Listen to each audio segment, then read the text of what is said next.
Janaki TV ಸುದ್ದಿವಾಹಿನಿಗೆ ಸ್ವಾಗತ. ನಾನು ನಿಮ್ಮ ಎಂ ಮಹಾದೇವ ಸ್ವಾಮಿ.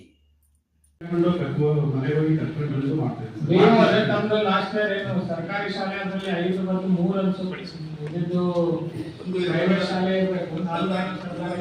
ಭಾರತೀಯ ಪ್ರೌಢಶಾಲೆ ಉಳಿದಿದ್ದು ಸರ್ಕಾರಿ 4 ಇದೆ. ಅದಲ್ಲೇನೋ ಸ್ವಲ್ಪ ಗ್ರೇಸ್ ಮಾರ್ಕ್ಸ್ ಕೊಡದೆ ಇದ್ರೆ ಇನ್ನೊಂದು 4 ಶಾಲೆ ಮೋಸ್ಟ್ಲಿ ರಿಸಲ್ಟ್ ಸರ್ಟಿಫಿಕೇಟ್ ಬರ್ತಾ ಇತ್ತು. ಅವನು ಐಡೆಂಟಿಫೈ ಮಾಡ್ಕೊಂಡು ನಮಗೆ ನೆಕ್ಸ್ಟ್ 8-9 ಶಾಲೆಗೂ ಇದೇ ಟೈಪ್ ಪ್ಲಾನ್ ಪ್ರಿಪೇರ್ ಮಾಡಿಸಿ ನಾವು ಶಾಲೆಗೆ ಖುದ್ದಾಗಿ ಶಾಲೆಗೆ ಹೋಗ್ಬೇಕು, ಆರ್ಡರ್ ಮಾಡೋದಲ್ಲಪ್ಪ. ಈಗೆಲ್ಲ BOs ಇವೇನು 8-10 ಶಾಲೆ ಅಥವಾ ಕೆಲವೊಂದು ತಾಲೂಕಲ್ಲಿ 15 ಶಾಲೆ ಅನ್ಸುತ್ತೆ ಇದೇ ಪಕ್ಕ. ಅದು ಪ್ರೈವೇಟ್ ಅವ್ರು ಮಾಡ್ತಾರೆ. ಅಟ್ಲೀಸ್ಟ್ ನಮ್ಮ ಸರ್ಕಾರಿ ಶಾಲೆ ನಾವು ಮೇನ್ ಆಗಿ ಫೋಕಸ್ ಮಾಡೋದು. ಸೊ ಎಲ್ಲೆಲ್ಲಿ ಇದೆ ಅಂತ ಎಲ್ಲ ಶಾಲೆಗಳಿಗೂ ಮಗು ವಯಸ್ಸು subject wise action plan prepare ಮಾಡ್ಕೊಂಡು ಅದನ್ನೆಲ್ಲ ಟೀಚರ್ಸ್ಗೂ ಆಗಲೇಬೇಕು ಅಂತ ಸೂಚನೆ ಕೊಟ್ಟು ತಾವು ಮತ್ತು ಆ ಶಾಲೆಗಳ HMs ನೆಕ್ಸ್ಟ್ ಮೀಟಿಂಗ್ಗೆ ಆಕ್ಷನ್ ಪ್ಲಾನ್ ಜೊತೆ ಬರಬೇಕು. ತಾವು ಪ್ರಿಪೇರ್ ಮಾಡ್ಬೇಕು. ನಾವೇನು ಇದರಿಂದ ಸ್ಟ್ಯಾಂಡರ್ಡ್ ಫಾರ್ಮ್ಯಾಟು ಕೊಡೋದಿಲ್ಲ, ಏನೂ ಕೊಡೋದಿಲ್ಲ. ಯಾಕಂದ್ರೆ ಈಚ್ ಇಂಡಿವಿಜುವಲ್ ಶಾಲೆಗೆ ಅವ್ರದೇ ಆದ ಒಂದು ಪ್ಲಾನ್ ಇರುತ್ತೆ, ಅಲ್ಲಿ HMsಗೆ ಗೊತ್ತಿರುತ್ತೆ ಆ ಮಕ್ಕಳಿಗೆ ಅಂತಂದು. ಸೊ ಆದ ಕಾರಣ ಇದೇ ಫಾರ್ಮ್ಯಾಟಲ್ಲಿ ಪ್ಲಾನ್ ಮಾಡ್ಕೊಂಡು ಬನ್ನಿ ಅನ್ನೋದು ಏನೂ ಹೇಳೋದಿಲ್ಲ. ನೀವು ಆ ಶಾಲೆಗೆ ಹೋಗಿ ಕೂತ್ಕೊಂಡು ಮಕ್ಕಳ ಜೊತೆ ಆ ಟೀಚರ್ಸ್ ಜೊತೆ ಕೂತ್ಕೊಂಡು ಐಡೆಂಟಿಫೈ ಮಾಡಿ ಯಾವ ರೀತಿ ಆ ಮಕ್ಕಳನ್ನ ಇಂಪ್ರೂವ್ ಮಾಡಬೇಕು ಅಂತ ಒಂದು ಪ್ಲಾನ್ ಮಾಡ್ಕೊಂಡು ನೆಕ್ಸ್ಟ್ ಈಗ ಹೇಳಿರೋ ಸ್ಪೆಸಿಫಿಕ್ ಪ್ಲಾನ್ ಮಾಡೋದು ನಿಮ್ಮ ನೇತೃತ್ವದಲ್ಲೇ ಆಗಲಿದೆ. ಪ್ರತಿಯೊಂದು ಮಗು ಪಾಸ್ ಆಗೋ ನಿಟ್ಟಿನಲ್ಲಿ ನಮ್ಮ ಪ್ರಯತ್ನ ನಾವು ಮಾಡೋಣ. ಮುಂದಿಂದು ಏನಾಗುತ್ತೆ ಅದು ಇದು ಬಿಡೋಣ. But we should try our best to ensure that ಯಾರು ನಮ್ಮ ಶಾಲೆಗಳ ಪ್ರತಿಯೊಂದು ಮಗುನು ಪಾಸ್ ಆಗೋ ನಿಟ್ಟಿನಲ್ಲಿ ನಾವು ಪ್ರಯತ್ನ ಮಾಡೋಣ. ಅದೆಲ್ಲರೂ ಇದು ಪ್ರಯತ್ನ ಮಾಡ್ತೀರಂತ ನಂಬಿಕೆನೂ ಇದೆ. ಸೊ ಎಲ್ಲರಿಗೂ ಸಹ ಧನ್ಯವಾದ. ಮಾಡಿ 40 ಮಕ್ಕಳನ್ನ ಸಪ್ರೇಟ್ ಮಾಡಿದ್ವಿ ಸರ್. 40 ಮಕ್ಕಳು ಪೇರೆಂಟ್ಸು. ಆ 40 ಮಕ್ಕಳಿಗೆ ಒಂದು ಸೆಕ್ಷನ್ ಮಾಡಿ ಮೋಸ್ಟ್ ಸೀನಿಯರ್ ಪುಷ್ಪಲತಾ ಅಂತಿದ್ದಾರೆ, ಅವರು ಮ್ಯಾಥ್ಸ್ ಟೀಚರು, ಅವ್ರನ್ನೇ ಅದಕ್ಕೆ ಕ್ಲಾಸ್ ಟೀಚರ್ ಮಾಡಿ ಓನ್ ರೆಸ್ಪಾನ್ಸಿಬಿಲಿಟಿನ ಅವ್ರಿಗೆ ವಹಿಸಿದ್ದೀವಿ ಸರ್. ಆ 40 ಮಕ್ಕಳನ್ನ ನೀವು ಇಂಪ್ರೂವ್ಮೆಂಟ್ ಮಾಡಬೇಕು ಅಂತೇಳಿ. ಮಕ್ಕಳು ಜಾಸ್ತಿ ಇದ್ದಾರೆ, ಪರ್ಸೆಂಟೇಜ್ ಕಡಿಮೆ, ನಿಮ್ಮ ಮೇಲೆ ಜವಾಬ್ದಾರಿ ಜಾಸ್ತಿ ಇದೆ. ಯಾವುದೇ ಕಾರಣಕ್ಕೂ ನಿಮ್ಮ ಶಾಲೆಯಲ್ಲಿ 75% ಕಡಿಮೆ ಬರಕೂಡದು. ನೀವು ಯಾವ ರೀತಿ ಪ್ಲಾನಿಂಗ್ ಮಾಡ್ಕೊಂಡು ಎಕ್ಸಿಕ್ಯೂಟ್ ಮಾಡಿರೋ ಯಾವ ರೀತಿ ಆಗುತ್ತೆ ಎಕ್ಸಾಮ್ ಸಪರೇಟ್ ಅದು. ಫೈನಲಿ SSLC ಎಕ್ಸಾಮ್ ಅಲ್ಲಿ ನಿಮ್ಮ ಶಾಲೆ 75% ಜಾಸ್ತಿ ರೀಚ್ ಆಗಲೇಬೇಕು. ನೋಡಿ ಸರ್, ಕಳೆದ 10 ಡೇಸ್ ಆಯಿತು ಸರ್. 10th D ಅಂತ ಮಾಡಿ ಸೆಕ್ಷನ್ ಸಪ್ರೇಟ್ ಮಾಡಿದ್ದೀವಿ. 40 ಮಕ್ಕಳದು ಪುಸ್ತಕ ಅಂತೇಳಿ ಟೀಚರ್ ರೆಸ್ಪಾನ್ಸಿಬಿಲಿಟಿ.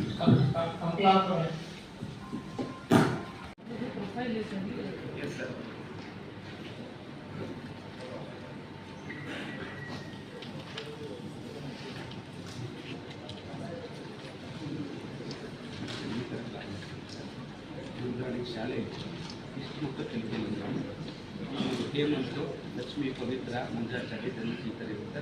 ಇವುಗಳಿಗೆ ಇಷ್ಟನ್ನೇ ಕಲಿಸ್ಬೇಕು ಸರ್. ಇದನ್ನ ಕಲಿಸಿದ್ರೆ ಆ ತಿಂಗಳೊಳಗಡೆ ಅವ್ರಿಗೆ ಕಲಿಸ್ಬೇಕು. ಆ ಥರ ಟಾರ್ಗೆಟ್ ಕೊಟ್ಟಿರ್ತೀವಿ ಸ್ಪೆಸಿಫಿಕ್ ಆಗಿ ಪ್ರತಿ ಮಗುವನ್ನು 1400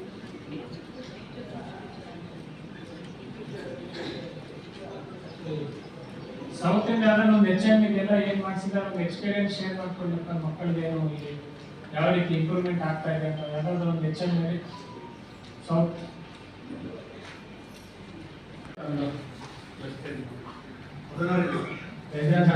14 ಶಾಲೆಗೂ ತಾವು ತಮ್ಮ ಸಿಬ್ಬಂದಿ ಇದ್ದಾರೆ ಎಲ್ಲರೂ ವಿಸಿಟ್ ಮಾಡ್ಕೊಂಡು ಕೂತ್ಕೊಂಡು ಕನಿಷ್ಠ ಒಂದೊಂದು ಶಾಲೆ 2 ರಿಂದ 3 ತಾಸು ಸ್ಪೆಸಿಫಿಕ್ SSLC ಬಗ್ಗೆ ಸಭೆ ಮಾಡಿ ಮಕ್ಕಳನ್ನೆಲ್ಲ ಕೂರಿಸ್ಕೊಂಡು ಯಾವ ಮಕ್ಕಳು ಯಾವ್ದ್ರಲ್ಲಿ ಎಲ್ಲ HM ಮತ್ತು ಅಲ್ಲಿರೋ ಎಲ್ಲ ಶಿಕ್ಷಕರು ನಾವು ಯಾವ ರೀತಿ ಮಾಡ್ಬೇಕಂತ ಪ್ಲಾನಿಂಗ್ ಮಾಡ್ಕೊಂಡು ನಾವು ಮತ್ತೆ CO ಇಬ್ರು 15 ದಿವಸದಲ್ಲಿ ಸಭೆ ಮಾಡ್ತೇವೆ. ನಮಗೆ ಕ್ಲಾರಿಟಿ ಇಲ್ಲ, ಒಂದು ಪ್ಲಾನ್ ಜೊತೆ ಬಂದಿರ್ಬೇಕು. ಇದು ಮಾಡಿ ಈ ಶಾಲೆನ ಮತ್ತೆ 75 ಒಂದು ಗಡಿ ದಾಟಿಸ್ತೇವೆ ಅಂತ ಕಾನ್ಫಿಡೆನ್ಸ್ ನಿಮಗೂ ಬರಬೇಕು. ಇವತ್ತೇ ಕಾನ್ಫಿಡೆನ್ಸ್ ಇದೆಯಾ ತಮ್ಮ ತಾಲೂಕಲ್ಲಿ ಎಲ್ಲ 75 ದಾಟುತ್ತಂತ ತಮಗಿದೆಯಾ ಇವತ್ತಿಗೆ? ಅಲ್ಲ, ಇದು ಏನು ಕ್ರಿಟಿಸೈಸ್ ಮಾಡೋದು ಇನ್ನೊಂದು ವಿಷಯ ಅಲ್ಲ. ಇದನ್ನೇನು ಇಲ್ಲ ಆಗುತ್ತಾ ಅನ್ನೋ ಇದರಲ್ಲಿ ಸುಳ್ಳು ಇದರಲ್ಲಿ ಇರೋದು ಬೇಡ. ನಮ್ಗೆ ನಾವು ಯಾವ ಮಟ್ಟಕ್ಕೆ ಇದೆಯೋ ಅಂತ ನಿಜವಾಗ್ಲೂ ಫಸ್ಟ್ ನಾವು ಆಕ್ಸೆಪ್ಟ್ ಮಾಡಿದ್ರೆ ಅಲ್ಲಿಂದ ಮುಂದಕ್ಕೆ ಹೋಗಕ್ಕೆ ಸಾಧ್ಯ. ನಿಮಗೂ ಕಾನ್ಫಿಡೆನ್ಸ್ ಇದೆಯಾ? ನಮ್ಮ ತಾಲೂಕಲ್ಲಿ ಏನ್ ಲಾಸ್ಟ್ ಇಯರ್ 16 ಕಾಲೇಜ್ 14 ನಮ್ಮಲ್ಲಿ 5 ಸ್ಕೂಲ್ ಇದೆ ಸರ್. ಬಿಲೋ 70 ಬಂಕೋಳಂದೆ 59, ಕಳೆದ 57, ಕೂಡಾಪುರ 40, 16, 69, ಸರ್ಕಾರಿ ಪದವಿ ಕಾಲೇಜು ಕೋರ್ಸ್ ನಮ್ಮಲ್ಲ 40 ಕೂಡ ಇದೆ. ಯಾರು ಹೆಚ್ಚಮ್ಮ?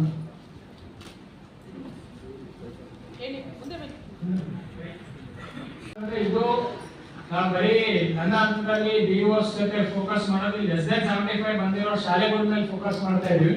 ಬಟ್ ಈ ಪ್ಲಾನ್ ನಾವು ಎಲ್ಲಾ ಶಾಲೆಗಳಲ್ಲಿ ಎಲ್ಲ HMs ತಮ್ಮ ಹಂತದಲ್ಲಿ ಸ್ವಲ್ಪ ಸ್ಪೆಸಿಫಿಕ್ ಮೈಕ್ರೋ ಪ್ಲಾನಿಂಗ್ ಮಾಡ್ಕೊಳ್ಬೇಕಾಗುತ್ತೆ. ನಾನು ನನ್ನ ಹಂತದಲ್ಲಿ ಡಿಒಸ್ ಮುಖಾಂತರ ಎರಡು ಇಡೀ ಶಾಲೆಯಲ್ಲಿ 50%, 60% ಗಿಂತ 70% ಗಿಂತ ಕಡಿಮೆ ಇರೋದ್ರ ಮೇಲೆ ಮಾಡ್ತಾ ಇದ್ದೀವಿ. ಯಾರು ಲಾಸ್ಟ್ ಟೈಮ್ 90 ತಂದಿದ್ದೀರೋ ಈ ವರ್ಷ 95, 100ಗೆ ಪ್ರಯತ್ನ ಮಾಡಿ. ನಿಮ್ಮ ಶಾಲೆಯಲ್ಲಿ 50 ಮಕ್ಕಳಿಗೆ ಒಬ್ಬರು ಇಬ್ಬರು ವೀಕ್ ಇದ್ದಾರೆ ಅಂತ ನಿಮ್ಗೆ ಗೊತ್ತಿದೆ. ಸ್ಪೆಸಿಫಿಕ್ ಫೋಕಸ್ ಮಾಡಿ ಅಟ್ಲೀಸ್ಟ್ ಅವ್ರನ್ನ 100ಗೆ ತರೋಕೆ ಪ್ರಯತ್ನ ಮಾಡಿ. ದಿಸ್ ಎಕ್ಸರ್ಸೈಸ್ ಇದೆ ಎಲ್ಲ ನಮ್ಮ ಸರ್ಕಾರಿ 233 ಶಾಲೆಯಲ್ಲೂ ಈ ಎಕ್ಸರ್ಸೈಸ್ ಆಗ್ಬೇಕು. ಬಟ್ ಇಲ್ಲಿ ನಮ್ಮ ಜಿಲ್ಲಾ ಮಟ್ಟದಲ್ಲಿ ಫಾಲೋ ಅಪ್ ಈ ತಾಲೂಕಲ್ಲಿ ಒಂದು 5-10 ಶಾಲೆಗಳ ಮೇಲೆ ಮಾಡಿ ಪ್ಲಾನ್ ಮಾಡಿಸ್ತೇವೆ. ಹೇಳಪ್ಪ, ಏಕೆ 48%? ಸರ್ ಅದು HM ಬೇರೆ ಇದ್ರು ಸರ್, ಈಗ ಜುಲೈಲಿ ಅವ್ರು ಹೋಗಿದ್ದಾರೆ. HM ಬೇರೆ ಇದ್ರು, ಅವ್ರು ಈಗ ಇನ್ನೊಂದು ಶಾಲೆಗೆ ಹೋಗಿರ್ತಾರೆ. ನಿಮ್ಮಲ್ಲೇ ಅವ್ರು ಯಾರೇ HM ಇದ್ರು ಈ ಶಾಲೆಯಲ್ಲಿ ಇನ್ನೊಂದು ಶಾಲೆಗೆ ಈ ವರ್ಷ ಏನ್ ಪ್ಲಾನ್ ಮಾಡ್ಕೊಳ್ತಾ ಇದ್ದೀರಾ? ಈ ಸರಿ 2 ಗುಂಪು ಮಾಡ್ಕೊಂಡಿದ್ವಿ ಸರ್. ಮಕ್ಕಳು ಪಾಸ್ ಆಗುವಂಥವ್ರು ಈಸಿಯಾಗಿ ಒಂದು ಗುಂಪು ಮಾಡ್ಕೊಂಡಿದ್ವಿ. ತುಂಬ ಕಷ್ಟ. 14 ಬ್ಯಾಚ್ ನನ್ನ ಪ್ರಿನ್ಸಿಪಲ್ ಆಗಿ 14 ಬ್ಯಾಚ್ ಆಗಿದೆ ಸರ್. ಅದರಲ್ಲಿ 3 ಮಕ್ಕಳು ಮಾತ್ರ ಫೇಲ್ ಇಡೀ 14 ವರ್ಷದ ಬ್ಯಾಚ್ ಅಲ್ಲಿ. ಜೊತೆಗೆ ನಾವು ಮೊದಲೇ ಮಾಡ್ತಾ ಇದೀವಿ ಅಂತ ಹೇಳಿದ್ರೆ 9th ರಿಸಲ್ಟ್ ಕೊಟ್ಟಾಗ್ಲೇ ಮಕ್ಕಳುಗಳು ಯಾರು ಕಲಿಕೆನಲ್ಲಿ ದುಡ್ಡಿರ್ತಾರೆ ಅಂತ ಹೇಳಿ ಒಂದು ಪಟ್ಟಿ ತಯಾರು ಮಾಡ್ತೀವಿ 9th ರಿಸಲ್ಟ್ ಕೊಡುವಾಗ. ಅದರ ಜೊತೆಗೆ ಏಪ್ರಿಲ್ 18ರಿಂದ ಆನ್ಲೈನ್ ಕ್ಲಾಸ್ ಮಾಡಿಸ್ತೀವಿ. ಏಪ್ರಿಲ್ ಮತ್ತೆ ಮೇ ತಿಂಗಳು ಮತ್ತೆ ಜೂನ್ ಫಸ್ಟ್ ವೀಕ್ ಅವ್ರು ಬರ್ತಿದ್ದಾಗೇನೆ ಅವ್ರಿಗೆ ಎಕ್ಸಾಮ್ಸ್ ಕೂಡ ಮಾಡ್ತೀವಿ. ಆ ರಜಾ ಅವಧಿನಲ್ಲಿ ನಾವೇನು ಆನ್ಲೈನ್ ಕ್ಲಾಸ್ ಮಾಡಿದ್ವು ಅದು ಕಲಿಕೆ ಹೇಗಾಗಿದೆ ಅದರ ಬಗ್ಗೆ ಎಕ್ಸಾಮ್ಸ್ ಕೂಡ ಮಾಡ್ತೀವಿ. ಜೊತೆಗೆ ಆ ಪೇರೆಂಟ್ ಕೂಡ ಕಾಲ್ ಮಾಡ್ತೀವಿ. ಸಾಕಷ್ಟು ಕಲಿಕೆಯಲ್ಲಿ ಮುಂದೆ ಬರ್ತಾರೆ, ಯಾರು ಕೂಡ ಇಲ್ಲಿ ಉಳಿತಿಲ್ಲ. ನಾನು ಈಗಿರೋ ಸ್ಕೂಲಲ್ಲಿ 3 ಬ್ಯಾಚ್ ಇಂದ ಕೂಡ 100% ರಿಸಲ್ಟ್ ಇದೆ ಸರ್. ಜೊತೆಗೆ ಡಿಸ್ಟಿಂಕ್ಷನ್ ಫಸ್ಟ್ ಕ್ಲಾಸ್ ಇದ್ದಾರೆ, ಯಾರು ಸೆಕೆಂಡ್ ಕ್ಲಾಸ್ ಜಸ್ಟ್ ಪಾಸ್ ಆ ಥರ ಇಲ್ಲ.